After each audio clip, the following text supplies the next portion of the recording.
Telugu PMC ప్రేక్షకులకు స్వాగతం. Hi friends, మీరు గనక ఇప్పుడే మా ఛానల్కు వచ్చినట్లయితే మా ఛానల్ని సబ్స్క్రైబ్ చేసుకోండి. సబ్స్క్రైబ్ చేయడంతో పాటు పక్కనే ఉన్న బెల్ ఐకాన్ని క్లిక్ చేయండి. జీ తెలుగులో ప్రసారమవుతున్న సీరియల్ చిరంజీవి లక్ష్మీ సౌభాగ్యవతి. చక్కని కుటుంబ కథా నేపథ్యంతో ఈ సీరియల్ సాగిపోతుంది.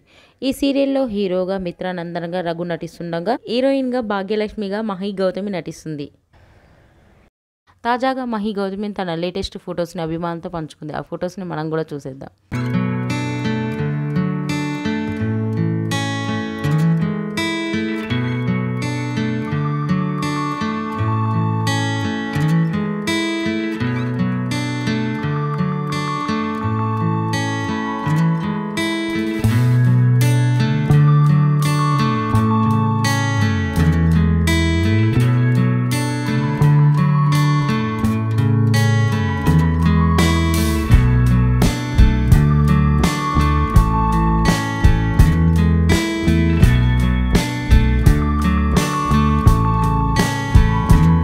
ఈ వీడియో మీకు నచ్చినట్లయితే లైక్ చేసి మరిన్ని టాలీవుడ్ లేటెస్ట్ అప్డేట్స్ మిస్ అవ్వకుండా చూడాలంటే తెలుగు పిఎంసి ఛానల్ను సబ్స్క్రైబ్ చేసుకొని పక్కనే ఉన్న బెల్ ఐకాన్ని క్లిక్ చేయండి.